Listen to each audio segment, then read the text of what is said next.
Mula sa Far East Broadcasting Company, Philippines, narito ang isang programang tatalakay sa iba't ibang kaisipan ugnay sa ating kultura at mga kaganapan na ang magbigay ng liwanag sa usapin ng wastong katuruan at kaugalian. Kamalayan, kasama si Pastor Jebo Banzuelo.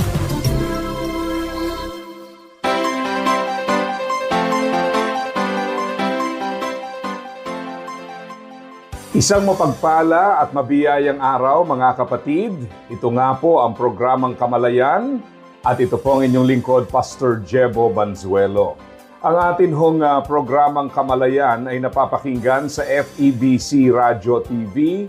Tayo po ay napapanood sa Facebook Live at YouTube channel ng 702 DZAS FEBC Radio TV. Gayon din sa channel 185 sa GCTV. Yan naman po ay tuwing linggo, alas 7 hanggang alas 7:30 ng umaga. Kumusta na mga kapatid?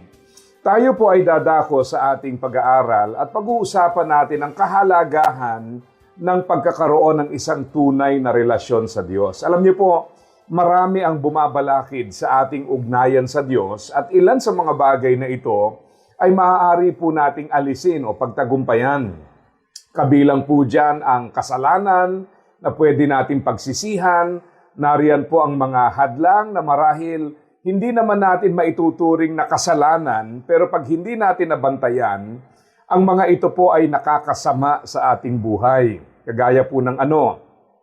Well, halimbawa po, yung araw-araw nating nakikita at marahil ginagawa, yung marami pong tao abala sa kanilang mga gadgets. Alam niyo, meron ako nabasang statistics tungkol dyan, ano? Lumalabas po na kapag tayo po ay gumagamit ng ating gadgets sa walang kabuluhan, sabihin na natin just for entertainment or para ubusin ng oras, alam niyo ba na if you do that for 2 hours a day, 2 oras sa isang araw, sa isang buong taon, ang nawawala sa iyo ay 1 buwan. Imagine niya na 2 hours a day, ang equivalent po sa 1 taon, ay 1 buong buwan. Can you imagine, ano? Para bang sasabihin natin, saglit lang, konti na lang, sandali lang ito, pero magugulat po kayo na sa loob ng 1 taon, pag tinuloy-tuloy nyo yung habit na meron tayong sinasayang na 2 oras kada araw, ang total accumulated time na ating nasayang is equivalent to 1 month. Grabe, ano? Hindi natin siguro nare-realize yan. At ang masaklap ito, baka nga hindi lamang 2 oras, 1 araw ang ating nasasayang. Na-imagine niyo po ba yun na yung 1 buong buwan sa 1 taon ang nawawala? Napakalaki at napakahabang panahon yan. So ang ibig sabihin yan, in 12 years, ay 1 buong taon ang nawawala. Grabe, ano? Kaya nga, bukod pa dyan, syempre, yung ibang mga kaabalahan natin na marahil po ay hindi tayo intentional sa paggamit sa mga ito. Kaya nga, may mga bagay na dapat pagsisihan, kasalanan po nandyan, may mga bagay na dapat bawasan, may mga bagay na dapat pag-ingatan. Para sa ganoon, lumago tayo sa ugnayan natin sa Panginoon. At isang paraan para tayo po ay lumago, ay ang pagsisiyasat. Di ho ba? Pagsisiyasat, alin bang mga bagay sa aking buhay ang hindi na marapat manatili at paano ko ba ito maiaalis?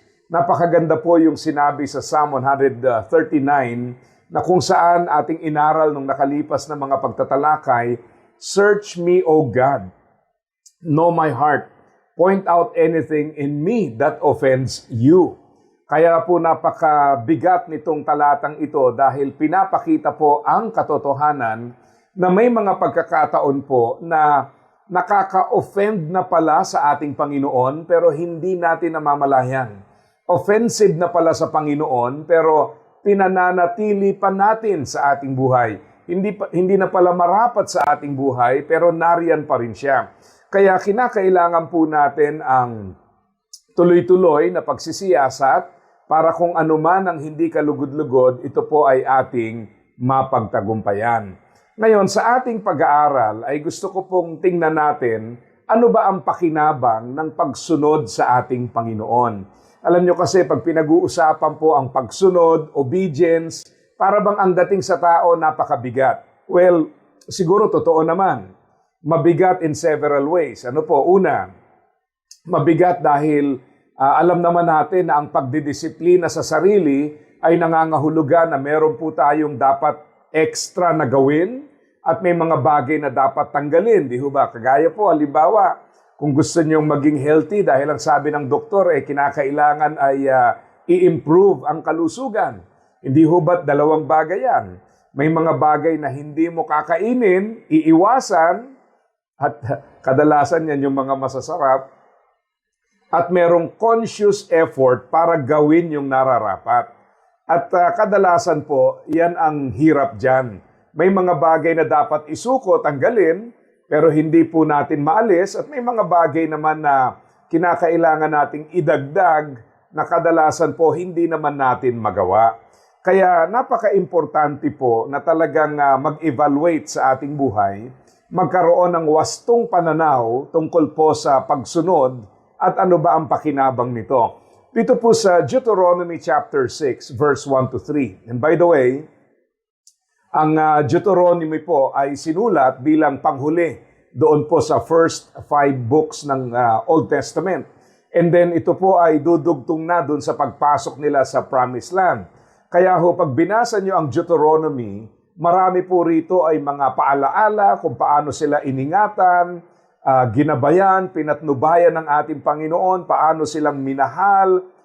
Reminder po ito, una, sa mga mas nakatatandang henerasyon, na marami na kayong pinagdaanan, pero ang lahat ng ito ay merong pagsasakatuparan sa layunin ng Diyos. Merong patutunguhan ang mga bagay na ito.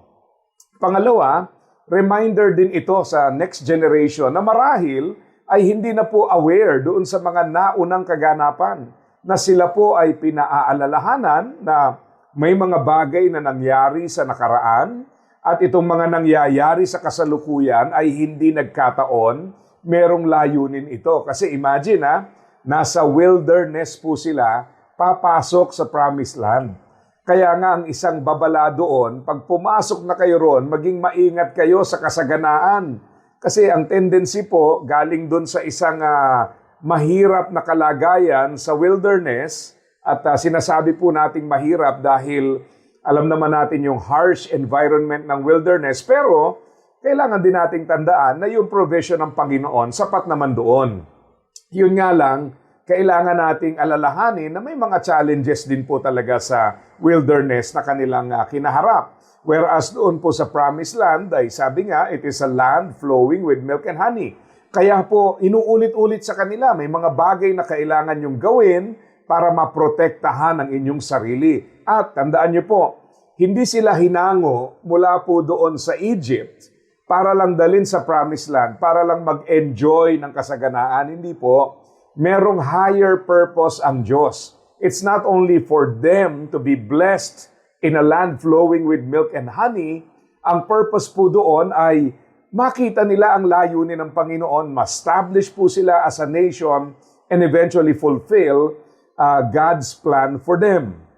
So dito po sa Deuteronomy, yung hamon na ituro sa next generation para maliwanagan, para mapaalalahanan, para maituwid, para magabayan patungo po sa tamang landas. Ito po ang sinasabi sa Deuteronomy chapter 6, verse 1 to verse 3. These are the commands, decrees, regulations that the Lord your God commanded me to teach you. You must obey them in the land you are about to enter and occupy. And you and your children and grandchildren must fear the Lord as long as you live. If you obey all His decrees and commands, you will enjoy long life. Listen closely, Israel, and be careful to obey. Then all will go well with you, and you will have many children in the land flowing with milk and honey, just as the Lord, the God of your ancestors, promised you. Tingnan niyo po yun, binanggit yung mga salitang commands, decrees, regulations. Nakadalasan po, pag naiisip natin, parang ang bigat dahil ang dating may mga bawal, may pinagagawa. And keep in mind, wala namang pinagbawal ang Diyos na hindi naman sa ikabubuti natin. Wala naman siyang pinagawa na hindi rin para sa ikabubuti natin. Ibig sabihin, itong mga commands, decrees, and regulations na ito para sa ikabubuti natin. Kaya po negative ang tingin ng marami sa mga commands, decrees, and regulations, hindi po dahil may problema sa mga ito. Ang problema po ay sa atin. We have a sinful nature. Meron tayong makasalanang pagkatao. At dahil po sa ating makasalanang pagkatao, ang tendency po natin ay ayawan, talikuran, iwasan ang mga bagay na makakabuti sa atin. Alam nyo, yan ang problem sa sinful nature eh. Tinuturuan tayo mag-enjoy sa mga bagay na mali at iwasan yung mga bagay na marapat. No? Tingnan nyo po sa Galatians chapter 5 verse 19 to 21, ito po yung sinasabing desires of the sinful nature. Habang binabasa ko po, subukan yung isipin, alin ba dito ang marapat, alin ang hindi. Tingnan niyo po at magugulat kayo. Sabi po sa Galatians 5:19 to 21, when you follow the desires of your sinful nature, the results are very clear. Sexual immorality, impurity, lustful pleasures, idolatry, sorcery, hostility, quarreling, jealousy, outburst of anger, selfish ambition, dissension, division, envy, drunkenness, wild parties, and other sins like these. Let me tell you again, as I have before, that anyone living that sort of life will not inherit the kingdom of God. So, kung mapapansin niyo po, ito yung mga bagay na gusto ng tao. Sexual immorality, impurity, lustful pleasures, etc. Ito yung mga bagay na nasa tao at ang mga bagay na ito sumisira ng buhay ng tao.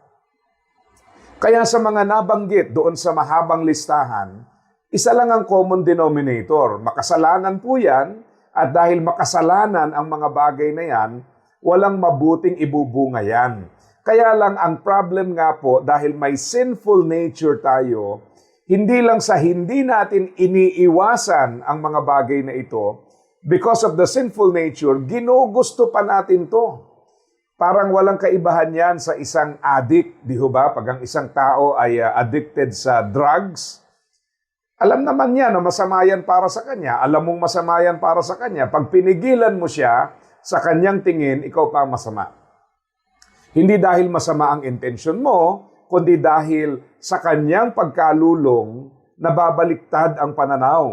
Inaalis mo ang isang bagay na sa kanya hindi makabubuti at sa kanyang paningin, bakit mo aalisin ang mga bagay na ito? So nakita niyo po yung nakakatakot na epekto, di ba?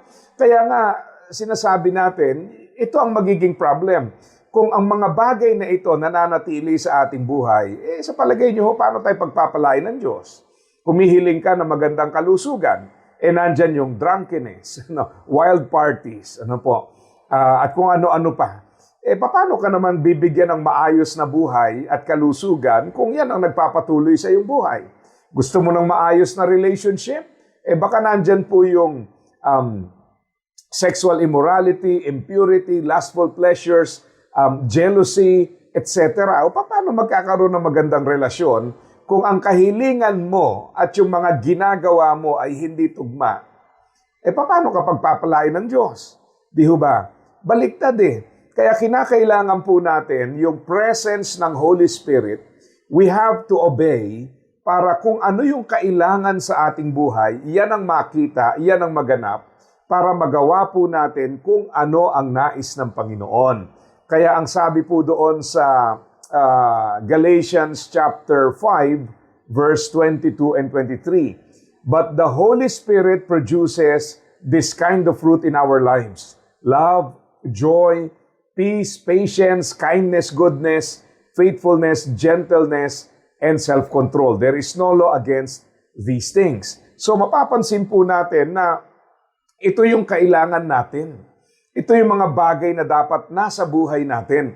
So ang ibig sabihin po, pag taglay mo to, ito naman ang tanong, paano ka namang hindi pagpapalain kung nasa iyo yan? Ang pagkakaroon po niyan, it will enrich your life. If you have love, joy, peace, patience, kindness, goodness, gentleness, self-control. Paano kang hindi pagpapalain? Yung mga sangkap na yan will improve relationships with other people. It will improve your marriage. It will improve your family life. It will improve your employer and employee relationship. It will bless your community. It will make you a blessing even sa church. It will glorify the Lord. So, ibig sabihin, pag nasa atin ang mga bagay na ito, nasa atin ang sangkap na kailangan para gumanda at maging maayos ang ating buhay. Kaya nga lang, eto, ang mga bagay na ito, hindi yan ang gusto ng sinful nature. Kaya nga sabi sa Galatians 5:17, di ba? The sinful nature wants to do evil, which is just the opposite of what the Spirit wants. And the Spirit gives us desires that are the opposite of what the sinful nature desires. These two forces are constantly fighting each other so you are not free to carry out your good intentions. Yan ang problem, mga kapatid. Pag meron tayong sinful nature na nagdo-dominate sa ating buhay, inaayawan kung ano yung gusto ng Diyos. Ginugusto kung ano yung ayaw ng Diyos. Kaya nga, kung nasa atin ang Spirit, then we can overcome. Kaya po talaga mapapansin nyo, minsan kung tutuusin, tama din yung sinabi ng isang author na marami sa ating mga problema ay mga self-inflicted problems. Mga problema na tayo ang may gawa, ginusto natin, at ang resulta po, tayo rin ang napapahamak dahil sa mga bagay na ito. Kaya napakaganda ng reminder sa atin that we need to obey. Kaya yung mga Israelites going back doon sa kanilang karanasan, bakit daw kailangang sundin yung commands, decrees, regulations that the Lord has commanded? Ang sabi ng passage, so that you will enjoy a long life, that all may go well with you. Para sa ating ikabubuti, para sa ikakaayos ng ating buhay. Di po ba? Tingnan ninyo, isipin nyo lang yung Ten Commandments. So, gusto lang natin i-clarify. Hindi natin susundin para maligtas. Hindi po. Ang pagsunod ay bilang tayo po ay naligtas na. So that's why we obey, because we are already saved. Hindi po natin sinusunod yan to deserve yung pagmamahal ng Panginoon. Kaya po pinasusunod tayo dyan dahil mahal tayo ng Panginoon. Let me clarify this. Meron po kaming mga anak at syempre mahal namin sila. May mga pinagbabawal, may mga pinagagawa sa kanila.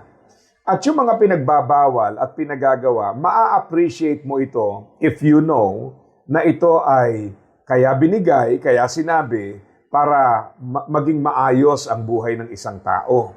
So ganun din po tayo sa harapan ng ating Panginoon. Yung mga bagay na kanyang pinagagawa ay para sa ating ikabubuti. Kaya ho, pag tayo ay sumusunod, we benefit from obedience. Tayo ho ang nakikinabang. God is pleased, of course, and we benefit. May pakinabang sa atin. Ano po yung pakinabang? Nagiging maganda ang takbo ng buhay. Tingnan niyo po. Di ba? Kailangan pa bang sabihin na honor your father and mother? Sinabi po yan sa Ten Commandments. Yan po yung mga bagay na kung gagawin natin, talagang magiging blessing sa atin. Magiging blessing din tayo sa iba. Huwag tayo maiinggit. Di ba? Naku, marami sa atin merong kasabihan na pagka-inggit ay pikit. Di ba? Pikit, huwag ka na lang tumingin. Pero alam naman natin na yung inggit nakakasira, di po ba? Sa isang mundo na puro inggit, na-imagine yung epekto. Pero yan po ang paalala sa atin mga kapatid, isang napakagandang reminder na bilang mga mananampalataya, kinakailangan po nating pag-isipang napakaigi. Na yung pagsunod po natin will bring benefits to us. Tayo po ang makikinabang dyan. Kaya nga, ilang bagay ang marapat nating tandaan. Una, that God is love. No? Ang Diyos po ay pag-ibig. Mahalagang bagay ito kasi sa totoo lang po, kagaya nung napag-aralan natin ng mga nakalipas, may mga times talaga na hindi lang natin naiintindihan yung pag-ibig Minsan, halimbawa, pagka yung mga anak ko ay nasosobrahan sa gadget, we tell them to stop. May mga times na, anak, hindi ko muna ilalabas yung cellphone o yung tablet kasi medyo mapaparami yung oras mo. So we limit that. Alam niyo po, minsan yung bunso, mangilid-ngilid po ang luha. Na para bang masakit para sa kanya ang ma-deprive ng bagay na yon. Pero dahil bilang magulang, alam mong hindi ito makakabuti, so you set that limitation. Di po ba? Hindi dahil sa hindi mo sila mahal. Baliktad pa nga, ang totoo, dahil mahal mo sila. So may mga times na kaya mo naman pero hindi mo gagawin, at yung hindi mo paggawa, yung pag-deprive mo, is not an indication of anger, hatred, or lack of love for your children. Hindi po. In fact, it's the exact opposite. Kaya mo ginagawa yon para sa ikabubuti. So tayo po, we have to learn to understand God's love. And sometimes, hindi lang understand, we have to have faith. We have to have faith that God is love. Pananampalataya. Bakit? Kasi may mga times talaga, hindi natin maiintindihan. Kaya nga pananampalataya ang kailangan. Nung isang pag-aaral natin, we talked about discipline. Nung ikaw ang dinidisiplina nung araw, ayaw mo ito. Pero nung nagmamature ka at nakita mo na dahil sa disiplina, nakikinabang ka, now you appreciate. Isang bagay na matagal nang ginawa sa'yo, ngayon mo palang na-appreciate. Bakit? Kasi nga, dahil sa maturity na meron ka, yung bagay na dati na ginawa sa iyo na hindi mo ma-appreciate, now you understand better. O ano pa? Pag nagkaroon ka ng anak, i-implement mo rin yung discipline. Bakit? Kasi nga, nakita mong beneficial. O tingnan nyo yon. From the receiver of discipline, na hindi po tayo natutuwa, patungo sa nag-mature, so biglang na-appreciate yung discipline na dati ginawa, and then later on, meron ng mga responsibilidad sa mga anak, ikaw na ang implementer ng discipline. Paano nangyari yung journey na yun? Yan nga po ay dahil sa naunawaan na natin at nag-mature na tayo. So, God is love. You have to know that and you have to trust that. Have faith in that. Secondly, yung mga sinasabi ng Panginoon na pagbabawal, ito gagawin, don't take it negatively. Understand that it is an expression of God's love.